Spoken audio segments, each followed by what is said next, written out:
Bonjour les amis, alors je vous fais cette vidéo à l'heure habituelle, le samedi matin, sur la chaîne YouTube de Riposte Laïque, mais que les lecteurs de Riposte Laïque, donc ripostelaïque.com ou ma chaîne ripostelaïque.pierrecasson ou le contraire, je sais plus, donc ne s'étonnent pas, ils n'auront pas cette vidéo en ligne avant cet après-midi, tout simplement parce que un site ça s'entretient, ça se protège, ça se met à jour.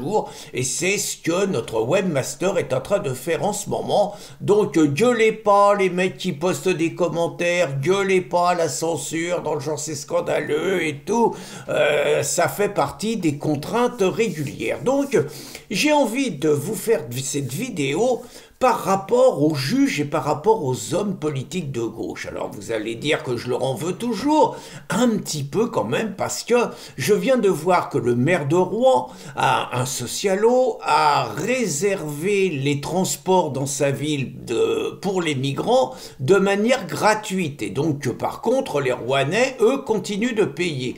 Et le mec s'étonne de recevoir quelques lettres d'insultes et de menaces de sa population qui a juste du mal à accepter qu'elle paye des impôts pour ne pas profiter des impôts, d'abord des conséquences, mais qu'en plus voir que les impôts servent à des envahisseurs, je dis bien des envahisseurs, à voyager gratuitement. Il est tout à fait normal que ce maire se fasse engueuler et se fasse un petit peu insulter et qu'il ne se plaigne pas, que ça n'aille pas plus loin parce que les Français en ont tout simplement ras-le-bol. Et je voulais également parler des juges.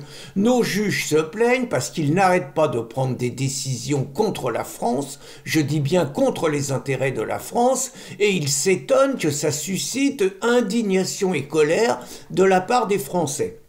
Vous savez que Riposte Laïque est harcelé par des juges qui veulent qu'on leur balance des noms de commentateurs par rapport à quelques messages qui ont été envoyés sur des décisions judiciaires qui ont à juste titre indigné nombre de nos lecteurs, même si certains commentaires sont peut-être excessifs, ça ne se fait pas, mais s'il n'y avait pas des décisions scandaleuses, il n'y aurait pas ce genre de commentaires. Et je vais vous citer deux exemples de vraiment qui illustrent à mon avis mieux que de longs discours la dérive et le ras-le-bol qu'on peut avoir de la part des juges. Je ne dis pas tous les juges, bien évidemment, certains juges essayent de bien faire leur travail, font passer le droit avant, mais beaucoup c'est des idéologues. Vous avez à Drancy, vous avez donc un médecin qui se prénomme Mohamed, par ailleurs, donc le coup du racisme, on nous le fait pas à nous. Le mec a 64 ans, c'est un généraliste, il travaille dans un quartier difficile, le mec fait bien son boulot, il est fatigué, mais il essaye de soigner ses patients, parce qu'il sait que s'il s'en va, il sera pas remplacé. Bref, c'est un mec bien, quoi. Et donc, vous avez une racaille de 22 ans, alors évidemment, on présente pas, on dit pas qui il est, on dit pas son prénom, on dit pas son nom, mais c'est évident qu'on sait qui c'est. Le mec a une embrouille avec la sécurité sociale, il est convaincu que c'est la faute du médecin, et le mec a 22 ans, il massacre le pauvre homme de 64 ans. Vous voyez sa photo, je la mettrai sur Riposte Laïque, là ça marche pas, mais vous verrez sa photo, mais le pauvre mec il est massacré, il a le nez pété, le mec il a des cocards pas possibles, il a la pommette enfoncée, il a les dents déracinées, le gars dit qu'il a perdu le goût et l'odeur, qu'il est complètement dépressif, qu'il a du mal à aller bosser. Bref, le mec, il est traumatisé à jamais, quoi, et c'est complètement normal. Et là, c'est la petite crapule, la petite frappe qui a fait ça, d'abord se fend la gueule le jour du procès, et le mec, il se prend 2 mois, le mec, il se prend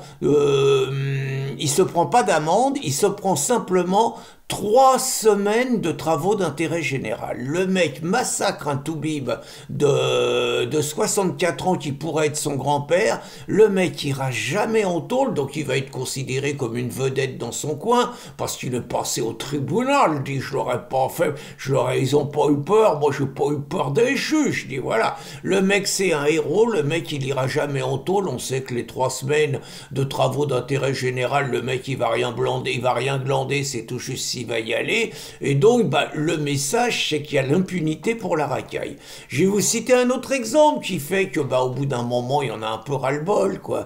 C'est-à-dire que nous on va passer au tribunal, c'est-à-dire que la plainte du député Kerbrat, un toxico notoire, le mec il continue à être payé avec nos impôts, hein, alors qu'il glande rien et qu'il essaye de se rééduquer, le mec donc toxico notoire qui a déposé plainte contre nous simplement parce qu'on l'a cité parmi les élus à migrants. Sa plainte elle repose sur rien, on n'a rien écrit contre lui et tout, sa plainte elle est instruite, donc ça va nous coûter encore du fric.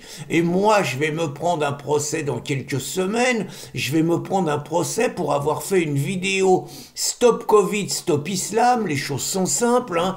Castex en pleine période du Covid fait une application téléphonique Stop Covid qui marche pas. Le même jour il y a un Afghan qui agresse à la machette deux passants devant les locaux de Charlie Hebdo, et moi je rebondis là-dessus en faisant avec humour une vidéo en disant ils se sont gourés, c'est pas Stop Covid qu'il fallait faire, c'était Stop Islam. Et je fais un délire sur le bipage, tout ça. Bon, je fais un délire. Le premier procès, tout compris, j'ai fait les calculs, je me prends 15 000 euros. 15 000 euros pour avoir fait une vidéo humoristique, alors qu'une petite pourriture, je dis bien une petite pourriture de 22 ans, racaillemeuse, c'est évident, qui pète la gueule à un Toubib Mohamed, le mec il prend 3 semaines de travail d'intérêt général et il va pas en prison. Et comment voulez-vous, quand vous voyez des choses comme ça, et je ne l'encourage pas, mais comment voulez-vous que les gens n'en aient pas ras-le-bol et dans le meilleur des cas écrivent des choses désagréables contre les juges en espérant, parce que j'ai pas encore envie de me prendre une plainte pour incitation à la haine ou à la violence contre les juges, en espérant pour les juges que ça n'aille pas plus loin, parce que très franchement, la magistrature en supporte plus, il faut tout nettoyer de la cave au grenier et remettre absolument de l'ordre dans tout ça, ça peut pas durer. Bonne journée les amis, et soyez patients, vous aurez la vidéo sur Riposte Laïque dans le milieu de l'après-midi.